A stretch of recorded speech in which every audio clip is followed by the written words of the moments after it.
Boris Johnson. You can love him, you can hate him, but who is he? In some ways, he's a very, very familiar figure. He's a very colourful character.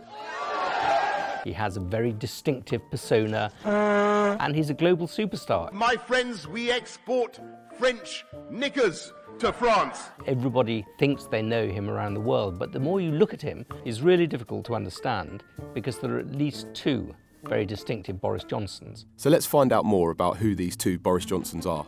One is of the globalist, open-minded person, a liberal who's in favour of open immigration. I've been one of the few British politicians to speak up in favour of the benefits of immigration. He has Turkish ancestry, he has some Jewish ancestry, he's a very cosmopolitan figure. My father's father's father was a Muslim and he knew large chunks of the Quran off by heart. On the other hand, he claims to be the leader of the nationalist, populist sort of wing of the Conservative Party. What do they know of the impact of immigration on school places and hospital waiting lists and GP surgeries? They know nothing about it. They know absolutely nothing about it.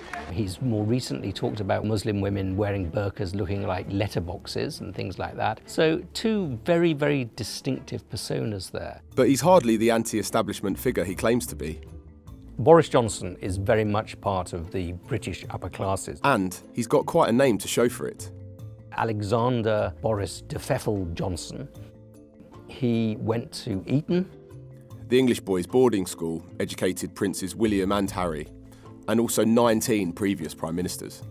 He went to Oxford, then he immediately went into journalism. So he's really been a creature of the English upper classes and of the metropolitan journalistic elite. But with Boris, things are never quite what they seem.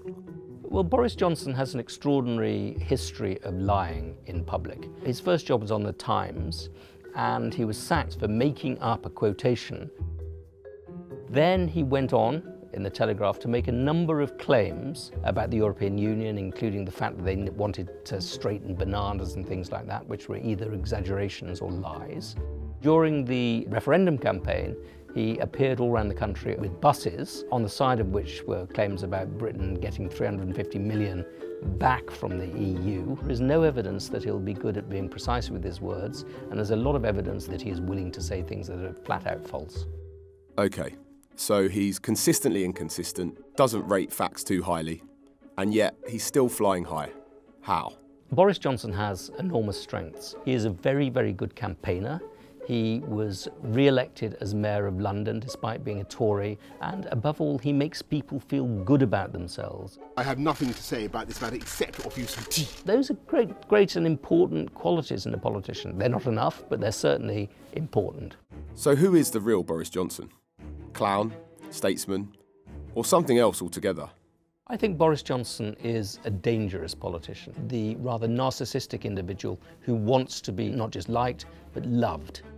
And that means that he's willing to pander, bend the truth, and when the going gets really tough, there's no evidence that he can really push through and solve problems. I don't think he really believes anything. And I think not believing anything in good times is probably all right, but when you're in very difficult times, as Britain most certainly is at the moment, when you're the Prime Minister, you need to have a star to be guided by, and I don't think he has a star to be guided by.